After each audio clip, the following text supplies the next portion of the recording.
அஸ்ஸலாமு அலைக்கும் ரஹ்மத்துல்லாஹி தஆலா வபரகாத்துஹு. பிரியாணியை பிசையும் போதே நாக்கில் எச்சி ஊறுதா? 1 கிலோ ஃப்ரெஷ்ஷான ஆட்டுக்கறி, 1 கிலோ ஜீரக சம்பா அரிசி இருந்தால் போதும். இந்த சிம்பிளான பிரியாணி எப்படி செய்யறதுன்னு இந்த வீடியோவில் பார்ப்போம். என்னோட சேனலுக்கு நீங்கள் ஃபர்ஸ்ட் டைமா சிங்கை பிரின்சஸ் சேனலை மறக்காம சப்ஸ்கிரைப் பண்ணிடுங்க. 1 கிலோ ஃப்ரெஷ்ஷான ஆட்டுக்கறியை ப்ரெஷர் குக்கர் வச்சு இறைச்சி மூழ்கும் அளவுக்கு தண்ணி வச்சு இஞ்சி பூண்டு பேஸ்ட் ஒரு கரண்டி, எண்ணெய் ஒரு கரண்டி, கொஞ்சம் உப்பு சேர்த்து இறைச்சி 3/4 பதம் வரும் வரை வேக வச்சுக்குங்க.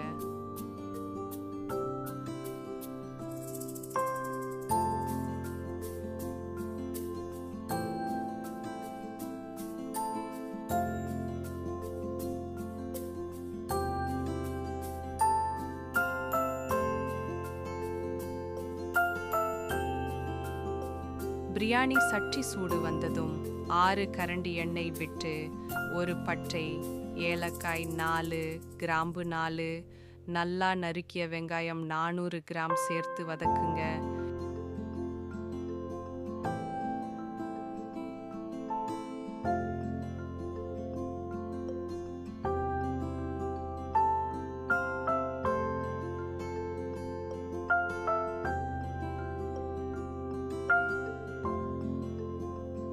இப்போ கொஞ்சம் உப்பு சேர்த்துக்குங்க. இப்படி செய்தால் வெங்காயம் சீக்கிரமா வதங்கும்.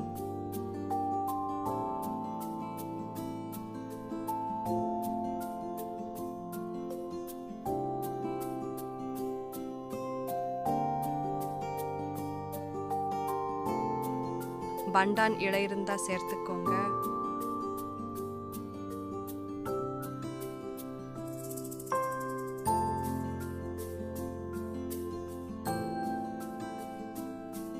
வெங்காயம் ப்ரௌன் கலர் வந்ததும் மிளகாய் தூள் ஒரு கரண்டி சேர்த்து மிக்ஸ் பண்ணுங்க.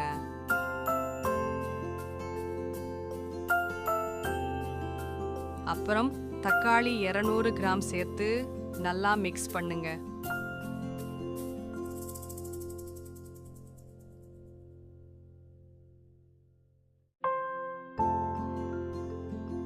இதுக்கிடையில ஜீரக சம்பா அரிசி 1 கிலோ எடுத்து நல்லா அலசி அதை ஊற வச்சுக்குங்க. அட்லீஸ்ட் 30 நிமிஷமாவது ஊறட்டும்.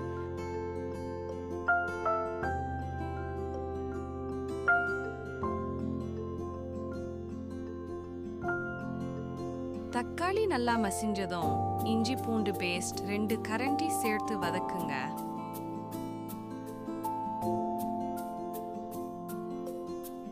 அடுத்து ஒரு கைப்பிடி புதினா மல்லி, 3 பச்சை மிளகாய் சேர்த்து நல்லா வதக்குங்க.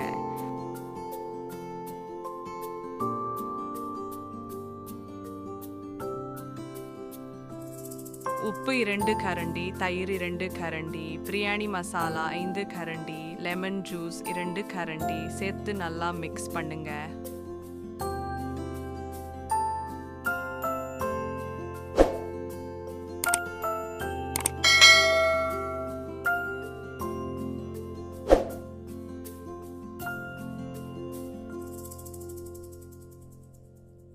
இதில் வேக வச்ச இறைச்சியை போட்டு மிக்ஸ் பண்ணி மூடி போட்டு 5 நிமிஷம் வேக வைங்க. இப்போ பிரியாணிக்கு சரியான அளவு தண்ணி வைக்கணும். 1 கிலோ அரிசிக்கு 1.5 லிட்டர் தண்ணி, இதுதான் அளவு. நாம ஃபர்ஸ்ட் இறைச்சி வேக வச்ச தண்ணியை யூஸ் பண்ணிக்கிட்டு போதா குறைக்கி பச்சை தண்ணி சேர்த்து யூஸ் பண்ணிக்கலாம். ஸோ 5 நிமிஷம் சென்று இறைச்சி வேக வைத்த தண்ணியையும் பச்சை தண்ணியையும் சேர்த்து 1.5 லிட்டர் தண்ணியை ஊற்றி நல்லா மிக்ஸ் பண்ணுங்க.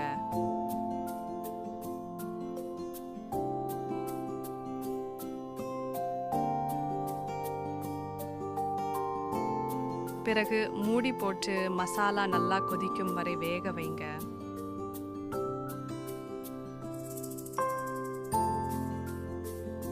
இப்போ மசாலா நல்லா கொதிக்குது. இந்த நேரத்துல ஊற வச்சிருந்த அரிசியை வடிகட்டி மசாலாவில் போடுங்க.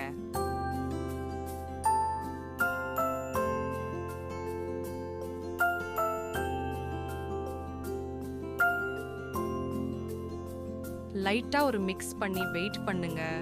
மறுபடியும் மசாலா லைட்டாக கொதிக்கும். இப்போ திரும்பவும் மிக்ஸ் பண்ணுங்க. வீடியோவை நல்லா பாருங்க. இதை போல் ஆப்பையை பிடித்து மிக்ஸ் பண்ணணும். இல்லைனா இறைச்சி அரிசி ரெண்டும் உடஞ்சிடும்.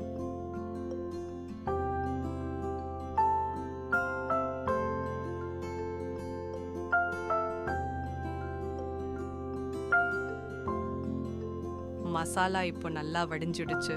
இப்போ வாசத்துக்காக 2 கரண்டி நெய்யும் 1 கரண்டி ரோஸ் வாட்டரும் சேர்த்துக்கோங்க. லைட்டா கொஞ்சம் பிரியாணி மசாலா மேல தூவி தம்முக்கு ரெடி பண்ணுங்க.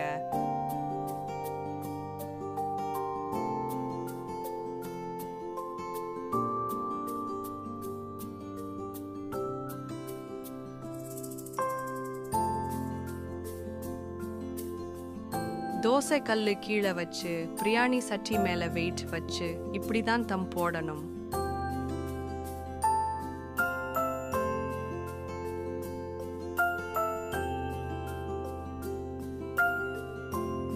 முப்பது நிமிஷம் சென்று தம்மை பிரித்தால் சுவையான எச்சில் ஊறும் ஜீரக சம்பா மட்டன் பிரியாணி ரெடி. உங்களுக்கு கண்டிப்பா இந்த வீடியோ பிடிச்சிருக்கும். ஸோ ஒரு லைக் போட்டு என்னை என்கரேஜ் பண்ணுங்க. உங்க ஃப்ரெண்ட்ஸ்க்கு இந்த வீடியோவை ஷேர் பண்ணுங்க. மறக்காம என்னோட சேனலை சப்ஸ்கிரைப் பண்ணுங்க.